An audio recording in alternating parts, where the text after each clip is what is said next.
এই দুনিয়ায় এখন তো আর সেই দুনিয়া নাই। মানুষ নামের মানুষ আছে, দুনিয়া বোঝায়। এই মানুষের ভিড়ে আমি তারে খুঁজে পাই। বন্ধুগণ, কেমন আছেন? নিশ্চয় ভালো। তো একটা কথা হচ্ছে, যখন কারো অভাব অনটন লাগে, তো নিজ আত্মীয়দের ভাষা বোঝা বড় দায়। তো তখন কিন্তু পাশের যে লোকগুলো, পাশের যে বন্ধুগুলো, কাছের যে আত্মীয়গুলো দূরে সরে চলে যায়। তো তখন কিন্তু আর বলার কোনো ভাষা থাকে না, যে লোকটি অভাবে থাকে, কষ্টে থাকে। তখন কিন্তু একাই একাই ধুকে ধুকে সময় কাটায়, এবং একাকিত্ব তখন অনেক বড় বেদনাদায়ক ঘটনা হয়ে দাঁড়ায়।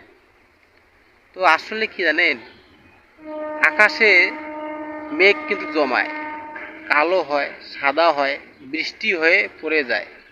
যখন বৃষ্টিটা ঝরে যায়, তখন কিন্তু কার মেঘ থাকে না।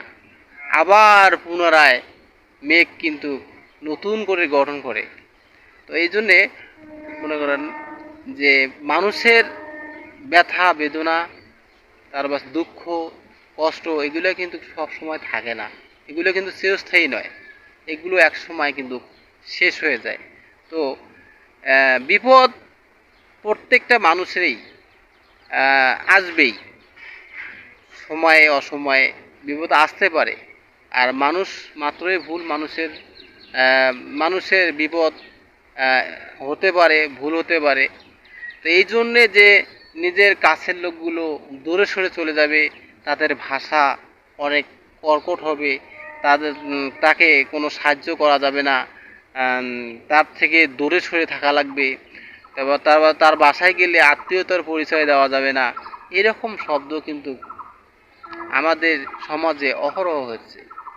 তো আমরা চাই যে, আমরা তো মানুষ, এই মানুষ হিসেবে মানুষের পাশে যদি আমরা তার বিপদে তার সহযোগিতা যদি করতে না পারি, এটা আসলে জীবন নয়।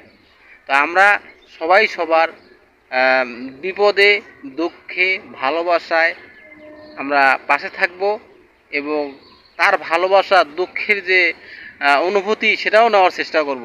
তার যে আনন্দের যে অনুভূতি, আনন্দের যে স্পৃহা, সেটাও আমরা গ্রহণ করব, এবং এটার মাধ্যমে আমরা জীবন অতিবাহিত করব, এবং সবাই মিলে সুখে শান্তিতে বসবাস করার চেষ্টা করব। তো বন্ধুগণ, চলুন আমরা যারা বিপদে পড়ে, যারা কষ্টে থাকে, যারা আমাদের আশেপাশে দুঃখী ভাই বোনেরা আছে, যারা ভিক্ষুক, যারা অনাহারে থাকে, তাদের পাশে দাঁড়াই।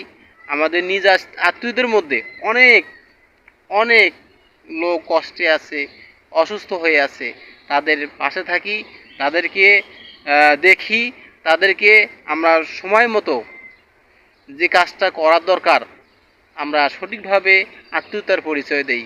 তো ভালো থাকবেন বন্ধুগণ, সুস্থ থাকবেন। আল্লাহ হাফেজ। আবারও দেখা হবে নতুন একটা ভিডিওতে।